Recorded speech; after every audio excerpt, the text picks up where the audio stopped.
Ready start. महोदय, अखिल हैदराबाद राज्य भारत सेवक समाज के दूसरे वार्षिक सम्मेलन का उद्घाटन करते हुए मुझे बहुत प्रसन्नता हो रही है। यह संतोष और हर्ष का विषय है कि आपके राज्य में भारत सेवक समाज एक जीवित संस्था है। इस संस्था ने 3 वर्षों में महत्वपूर्ण काम किया है। आपने लोगों की सहायता तथा सहयोग से सड़कें बनाई, स्कूल और अस्पताल खोले और विपत्ति में पड़े लोगों की सहायता की। ये सभी काम बहुत आवश्यक हैं। यूँ तो हमारी पंचवर्षीय योजना का सारा कार्यक्रम ही बड़े महत्व का है, किंतु उसके अंतर्गत भारत सेवक समाज की स्थापना को मैं विशेष महत्व देता हूँ। इसका कारण यह है कि यह संस्था बिल्कुल गैर सरकारी है। सरकार का इससे केवल इतना ही संबंध है कि उसके सुझाव से इस संस्था की उत्पत्ति हुई। मेरा गैर सरकारी संस्थाओं से काफ़ी संबंध रहा है और यह मेरा दृढ़ विश्वास है कि जनसाधारण का सहयोग जितना शीघ्र और सरलता से एक गैर सरकारी संस्था प्राप्त कर सकती है और सार्वजनिक क्षेत्र में आगे बढ़ सकती है, सरकारी विभाग उतनी सरलता और गति से काम नहीं कर सकता।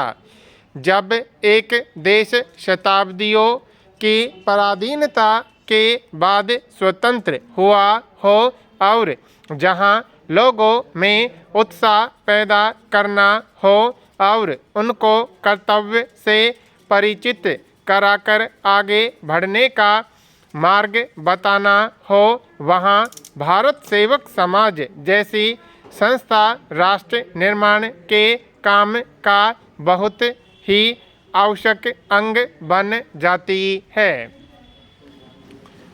हमें अपने देश में एक जन कल्याण राज्य की स्थापना करनी है। ऐसे राज्य में लोगों का हित और कल्याण प्रत्येक कार्यक्रम की अंतिम कसौटी है। हमें बीमारी और दरिद्रता को मार भगाना है और अभाव पर विजय पानी है।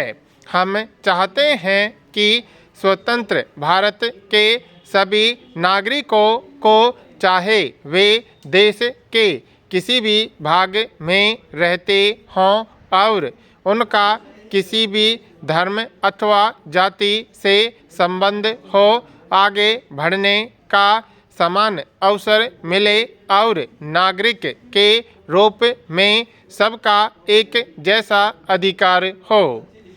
जिन्हें आजकल पिछड़े हुए वर्ग या दलित जातियां कहा जाता है, वे उन्नत हों, दूसरे लोगों के साथ आ मिले, जिससे इस देश में कोई भी पिछड़ा हुआ या दलित न कहा जा सके। जनसाधारण में इन बातों का प्रचार करने और लोगों को इन्हें समझाने में भारत सेवक समाज बहुत कुछ कर सकता है।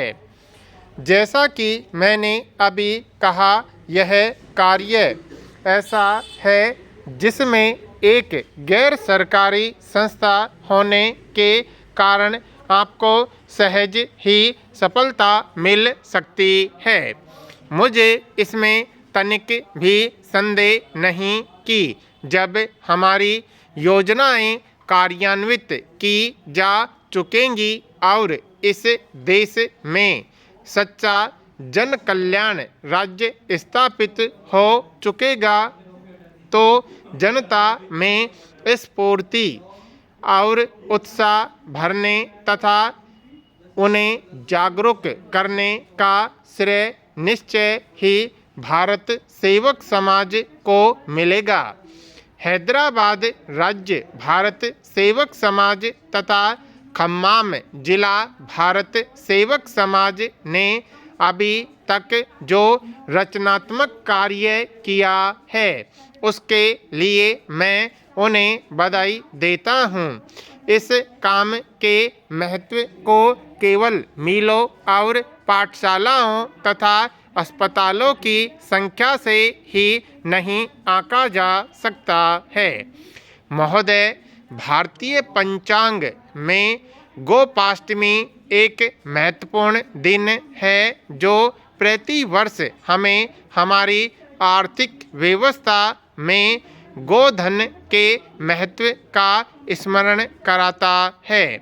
देश के जीवन में गोधन के ऊंचे स्थान को ध्यान में रखकर ही हमारे पूर्वजों ने इस दिन को राष्ट्रीय पर्व के रूप में मनाने का निश्चय किया था। गोधन की पूजा प्राचीन काल से इस दिन की विशेषता रही है। दुर्भाग्य से कालांतर में हम इस पर्व के वास्तविक उद्देश्य को भूल गए और गाय की पूजा मात्र से संतुष्ट होने लगे। इस पर्व के महत्व के विषय में जनता को ठीक रूप से अवगत कराने और अनुपालन में जनसाधारण की रुचि पैदा करने के उद्देश्य से स्वाधीनता के बाद गोपाष्टमी को राष्ट्रव्यापी उत्सव के रूप में मनाने का निश्चय किया गया। 1950-51 के अनुमान के अनुसार गोधन के द्वारा राष्ट्र की आय 660 करोड़ रुपए थी।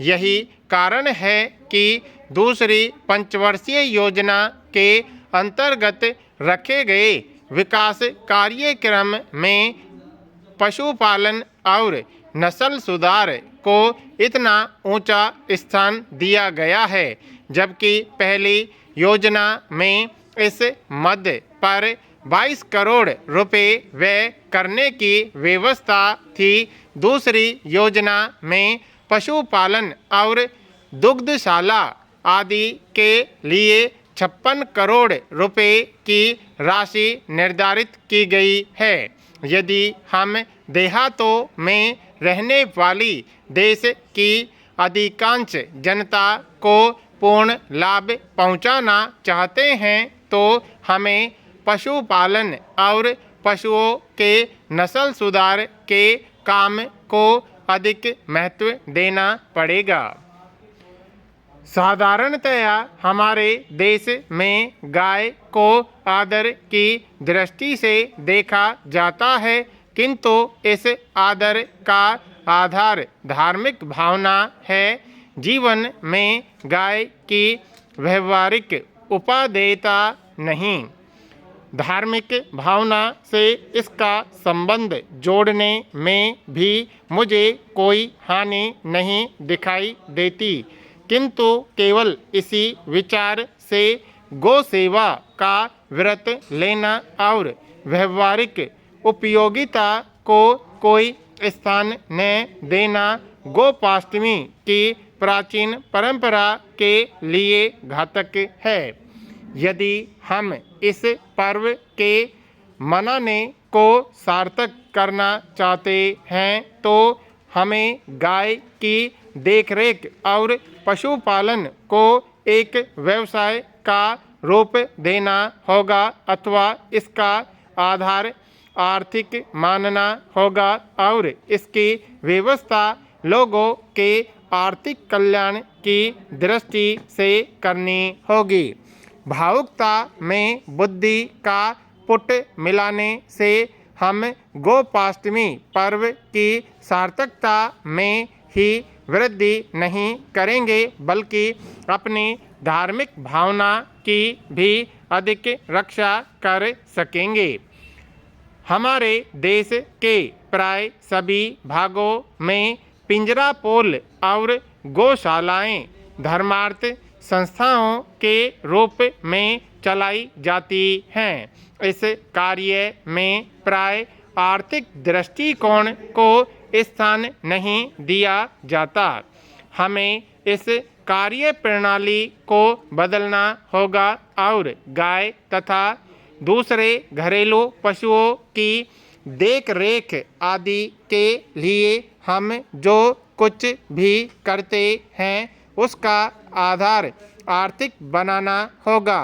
मैं नहीं समझता कि यह काम किसी भी प्रकार से असंभव या कठिन है। हमें इसे वैज्ञानिक ढंग से करना होगा जिससे सभी चीज़ों का पूर्ण उपयोग हो सके और कोई भी चीज़ नष्ट या व्यर्थ न जाने पाए। गोधन से बहुत सी चीज़ें प्राप्त होती हैं।